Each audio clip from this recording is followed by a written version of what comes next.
Está con nosotros el ministro de Defensa, Ricardo Patiño. Señor ministro, le doy los buenos días y la bienvenida a nuestro programa. Ya usted anunció que enviará un proyecto de reforma a la Asamblea Nacional para poder modificar el sistema de pensiones de los militares en retiro. Cuéntenos cómo está ese proceso y en qué queda realmente el proyecto, porque vimos que hay una modificación en el tema de las cesantías. Correcto, gracias por la invitación. Quiero decirle algo. En primer lugar, señalar un elemento que ha sido fundamental en nuestro trabajo respecto a este tema. Nosotros hemos socializado esta propuesta. Era una propuesta inicialmente y la hemos socializado. No tenemos obligación de hacerlo por ley, porque la ley obliga a hacerlo cuando usted va a explotar un terreno, digamos, a explotar una minería o petróleo en zonas ocupadas por comunidades indígenas. En este caso no es necesario hacerlo, no es obligatorio legalmente, pero por respeto a las personas, a la institución, al personal militar lo hemos hecho porque puede afectar de manera considerable. De tal manera que quiero dejar eso claro, porque alguna gente dice, no tiene que socializarse de esta manera, tiene que socializarse de esta otra. No tenemos obligación de hacerlo, lo hacemos por respeto al personal y hemos escuchado sus planteamientos. Por eso es que hemos decidido primero enviar el proyecto de reformas a las pensiones de retiro y después el que tiene que ver con cesantías, lo vamos a estudiar un poco más. Hemos recibido muy importantes comentarios, propuestas y sugerencias del personal militar con el que nos reunimos. Hicimos 7 sesiones para trabajar sobre esto y por eso el tema de las cesantías, si usted gusta, lo podemos comentar también, pero hemos dicho, vamos a profundizar un poco más en eso. Pero el de las pensiones lo vamos a enviar. Ministro, por cuestiones de tiempo, para ver si podemos avanzar un poquito más rápido, pero ¿cuál fue la reacción durante esas visitas, por ejemplo, en torno a cambiar el sistema de pensiones, que finalmente va a recaer sobre aquellos jóvenes que están en proceso y también sobre los que ya están ahorita jubilados? Muy positivo, Janet, muy positivo. Justamente en vista de que sobre esto no había fundamentalmente observaciones, es que lo estamos enviando. Y sobre el que había observaciones, lo vamos a pensar un poco mejor, vamos a revisar un poco más los números y las consecuencias de esos cambios. Respecto a las pensiones, ¿cuáles son los 3 cambios fundamentales? Uno, que no se calculará en función del último haber militar, del último sueldo, que puede haber tenido un sueldo apenas un día o un mes y no se va a calcular sobre eso, sino como se calcula para todos nosotros, para todos los civiles, que es sobre los mejores 5 años, el promedio de los mejores 5 años de salario que haya tenido, se calcula la pensión de retiro. En segundo lugar, se aumentará esa pensión anualmente en función de la inflación, como sucede efectivamente con el conjunto de ciudadanos de este país. Pero ahí hay un límite.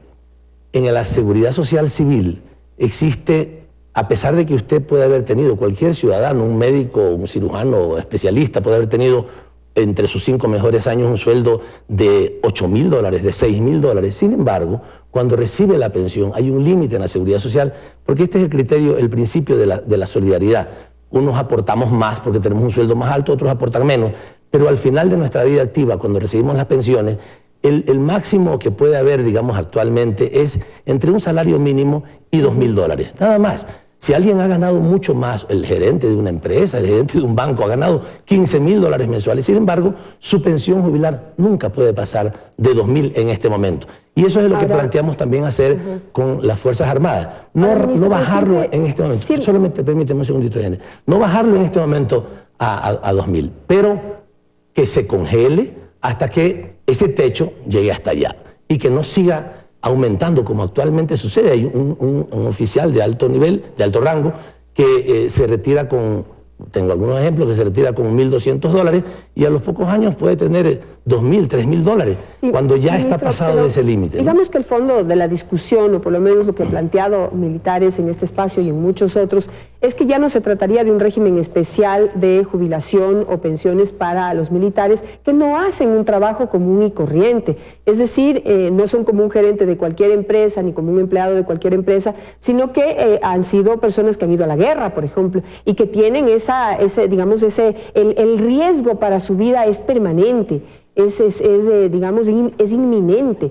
Y por esa razón, ya que tenemos valientes soldados de la patria que están dispuestos a dar la vida por los ecuatorianos para defender a su país, entonces se les consideró que tal vez podían tener este tipo de ventajas, por un lado, y también porque su retiro puede ser en cualquier momento. O sea, un soldado que vaya, regresa tal vez sin piernas, sin brazos, tiene que retirarse y ya no va a alcanzar una pensión digna a pesar del trabajo que realizó en beneficio del país. Ha sido también esa filosofía que prácticamente quedaría sepultada luego No quedaría sepultada, hay un error en esa apreciación final suya. La consideración de las particularidades del ejercicio de la función militar o policial están tenidas en cuenta. Por ejemplo, ellos pueden jubilarse y está bien, antes de tiempo. ¿Por qué? Porque la escala vertical, digamos, la situación como funcionan las Fuerzas Armadas, obliga a que algunos tengan que retirarse porque, digamos, no había suficiente espacio en el orgánico, como se llama, para que puedan ascender de un grado a otro todos. Entonces algunos tienen que irse obligatoriamente. La pirámide del personal militar los obliga a retirarse. Y eso está considerado. Por eso un sargento, por ejemplo, que solamente tiene 22 años de servicio, puede retirarse y recibir una pensión jubilar. Pero ya no en torno a su último sueldo, que va a ser medio bajo, sino un promedio de los últimos 5 años. Es muy marginal porque ellos tienen, digamos, un sargento, un suboficial, tiene en sus últimos 5 años el mismo sueldo. Ya es muy marginal la diferencia. Pero respecto a otras personas sí puede ser muy grande. Puede usted haber estado solamente, insisto, un mes en el trabajo y recibir sobre esa pensión, ahora, lo cual no es justo. Ministro, y por otro lado, hay más riesgos, sí. Entonces hay una pensión, hay un seguro de vida, tiene que haber condiciones especiales para su tratamiento si tiene problemas como consecuencia de un accidente que ha tenido. Estos elementos se consideran, pero de allí a considerar, por ejemplo, con todo respeto para los altos grados militares, que un general, que claro, algunos pudieron haber participado en una guerra y otros no haber participado en ninguna, ¿verdad? Que pueda tener una pensión jubilar como el general González, que estuvo hace unos días aquí, de $4.892 por toda su vida. Y si no poníamos ahorita la restricción de que se congelen, como la vamos a poner, podría recibir en poco tiempo $5.000, $6.000, $7.000 de pensión jubilar, mientras el más brillante cirujano, el más importante ingeniero especialista, un científico del más altísimo nivel, no habría por ninguna razón, no podría por ninguna razón recibir más de $2.000, eso sí es que ha tenido 40 años de servicio y un altísimo sueldo, a pesar de que le toque recibir 4.800 o 7.000. Entonces, esas diferencias, esos privilegios son innecesarios. Lo que dicen los militares es que ellos aportaron también el 23% de sus sueldos para poder recibir esas pensiones. Es decir, no es que viven a costa simplemente del Estado o beneficios que son unilaterales. Ellos también han aportado muchísimo más de lo que aporta cualquier persona común y corriente. La mayor parte de esas pensiones, más del 60%, es directamente entregada por el Estado, o sea, entregada por todos nosotros. Y no es que nosotros descalificamos la función o la gestión que puede hacer un alto militar o militar de alto grado, de ninguna manera. Pero no es tampoco razonable que se tengan privilegios ilegítimos, absolutamente ilegítimos. Y por otro lado también es necesario, no es solamente una cuestión del conjunto de los militares, sino también la necesidad de que entre ellos, en su vida pasiva, haya un mayor nivel de equidad. Si en la vida activa unos han recibido, como algunos generales que pueden ganar $4.500, $5.000 sueldo de un ministro o cercano al de un presidente, en la vida activa puede entenderse por toda la responsabilidad que tienen.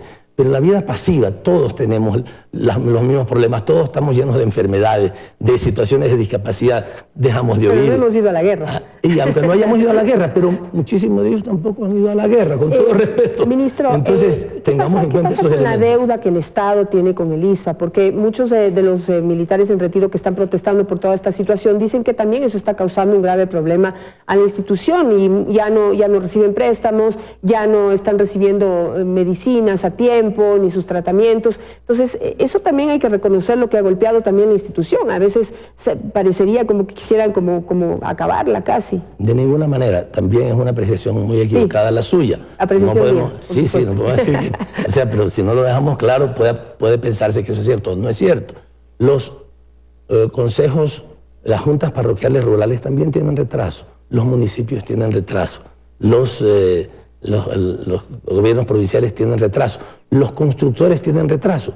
Hemos tenido una caída importante del precio del petróleo y el gobierno nacional tiene bastantes limitaciones, ha tenido limitaciones en su liquidez, estamos tratando de superar. Pero hemos cuidado mucho algo que es fundamental y nadie nos puede decir que en eso, digamos, no hemos tenido el suficiente cuidado. Primero, de mantener el empleo. No hemos despedido personal militar en ningún caso, a pesar de la alta, digamos, de la gran disminución del precio del petróleo.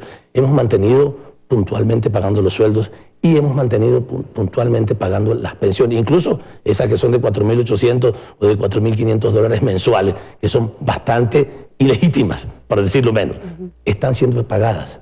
No hay, en esos retrasos, me parece que hubo un pequeño problema administrativo en los últimos días, pero se han estado pagando a pesar de que tenemos casi 2 años con una caída brutal de los precios del petróleo. Entonces, cuidamos eso.